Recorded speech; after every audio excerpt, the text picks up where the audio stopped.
আমালুন কলিল।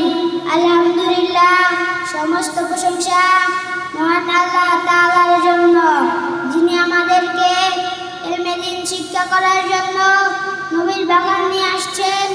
এই জন্য সকালে বলে আলহামদুলিল্লাহ। রাসূল করিম সাল্লাল্লাহু আলাইহি ওয়াসাল্লাম হাদিস শরীফে বলেছেন, তোমার ঈমানকে খাঁটি করো, অল্প আমলই নাজাতের জন্য যথেষ্ট হইবে।